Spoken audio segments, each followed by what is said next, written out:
Halo semua, kali ini Nam Besar akan merekomendasikan 6 drama Korea yang bertema sedih-sedihan. Drama Korea ini paket komplit ya.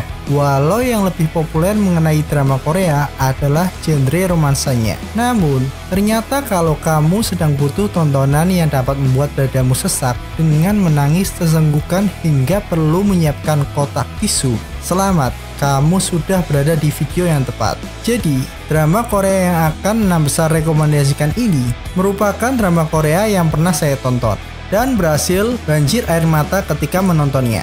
Karena saya nggak ingin menikmati drama Korea dengan alur cerita bagus seperti ini sendirian.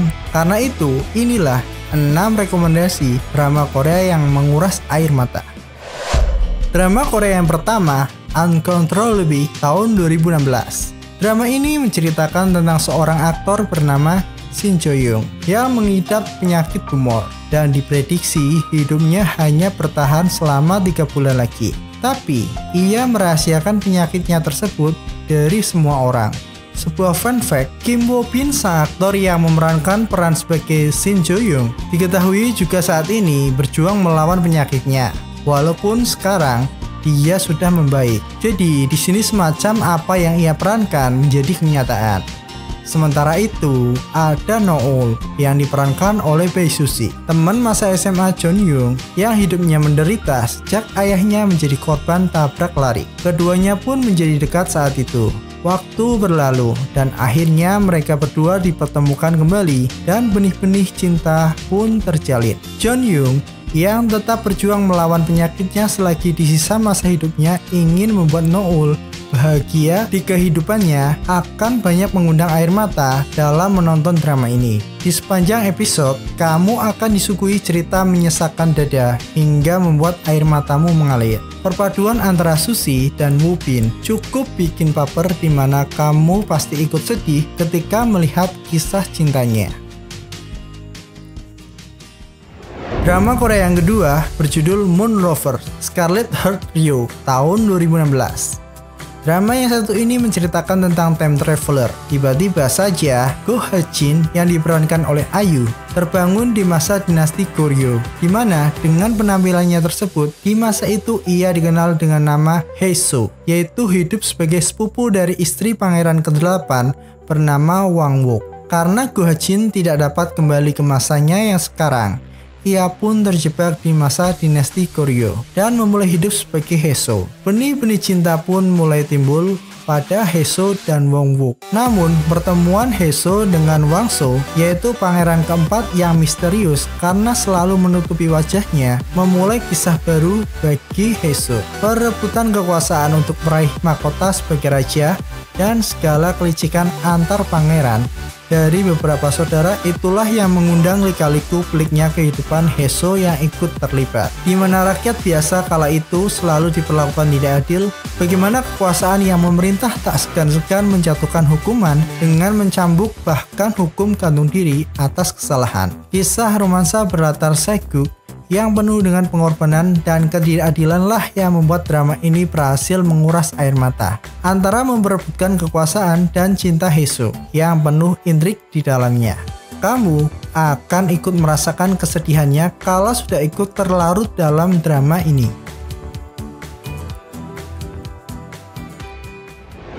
Drama Korea yang ketiga, Miracle That We Meet, tahun 2018.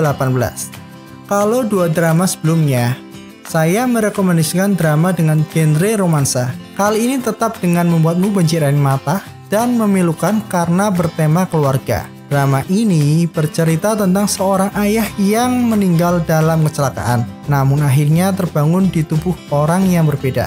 Tentunya, karena ia hidup di tubuh orang lain dengan istri dan anak yang berbeda, kepribadiannya tetap sama. Bagaimana kisah hidup ketika seorang anak dan istri merasa ayahnya telah tiada, namun hadir dalam wujud dan tubuh orang lain.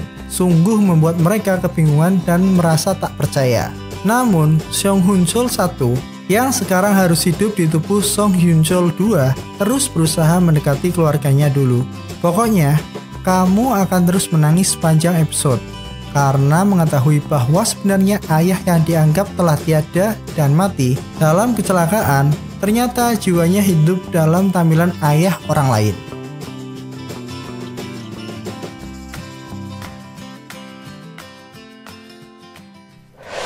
Drama Korea yang keempat yaitu My Mister tahun 2018. Tema romansa dan keluarga sudah saya sebutkan pada rekomendasi sebelumnya. Maka beralih pada drama berikutnya yang mengusung tema sulitnya hidup di Korea. Masih bertema keluarga, namun kepelikan hidup yang dijalani pada usia 20-an dengan Ajusi yang berusia 40-an menjadi unsur dominan dalam drama ini. Lee Ji-an yang diperankan oleh Ayu, seorang perempuan yang harus menjalani sulitnya hidup banting tulang demi menghidupi neneknya yang bisu dan tuli seorang diri. Sementara masa lalu Ji-an yang sulit sejak kecil, orang tuanya mewarisi hutang padanya. Ia selalu dikejar rentenir yang selalu memukulnya. Park Do-hoon, seorang ajusi dengan satu orang kakak dan adik yang hidupnya sengsara. Ia seorang dirilah yang dianggap cukup sukses dibanding dua saudaranya, yang membuat semua orang menaruh harapan banyak padanya. Karena ia seorang manajer di sebuah perusahaan konstruksi struktural. Namun, di saat adik dan kakaknya hingga ibunya mengira hidupnya lah yang paling lebih baik dari mereka, istrinya malah menyelingkuhinya dengan seorang atasan yang dulunya adalah junior di kampusnya. Mungkin kalau hanya melihat dari sinopsis singkat tersebut akan terdengar tidak menarik.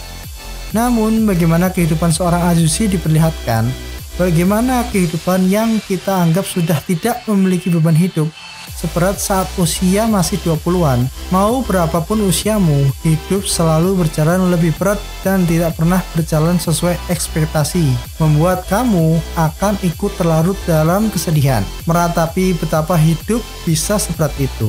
Banyak pelajaran hidup yang didapat dari menonton drama yang satu ini.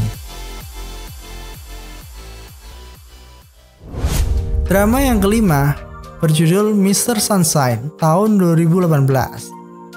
Drama yang satu ini bercerita tentang sejarah Korea pada masa di mana Korea dijajah oleh Jepang dan hadirnya tentara Amerika bermukim di sana. Kisah dengan latar sejarah yang memperjuangkan kemerdekaan dari para penjajah dibalut dengan kisah romansa segi lima. Di antaranya ada Go Ae-shin, Woo Choi, Gu Dong-mi, Kim Hee-sung, dan Hina Kudo. Kamu tidak akan disuguhi dengan romansa klise yang dibuat sedih gitu saja. Tapi romansa yang terjalin di sini, walau hanya tatapan mata saja, mampu menyihir penonton untuk merasakan bahagianya, sedihnya ketika menonton drama yang satu ini.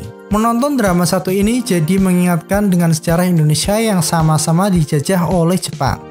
Bagaimana perlakuan jahatnya para penjajah dan politik yang disuguhi di dalamnya.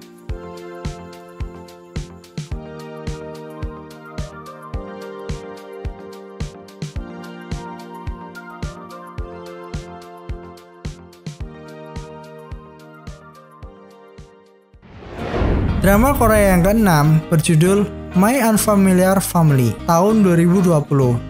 Seperti drama bertema keluarga, selalu menjadi tema umum untuk membangkitkan air mata yang bisa mengalir deras. Namun, kamu akan banjir air mata setelah menonton drama ini. Karena cerita tentang orang yang sebenarnya keluarga namun dianggap asing. Tapi, sebaliknya orang lain malah dianggap keluarga. Bukankah itu salah? Didasarkan atas nama kasih sayang, seringkali kita memendam perasaan sedih seorang diri. Dan lebih nyaman bercerita pada orang lain ketimbang bercerita pada keluarga. Hingga akhirnya kamu sadar, dalam keluarga yang dibutuhkan agar menjadi keluarga yang hangat adalah tidak menyimpan rahasia dan saling berkomunikasi. Tentu saja masih dibalut dengan kisah romansa, agar yang menontonnya tidak jenuh dengan tema keluarga saja. Jadi, dari 6 rekomendasi drama yang saya sebutkan tersebut, drama apa yang sangat menarik minatmu untuk segera menontonnya?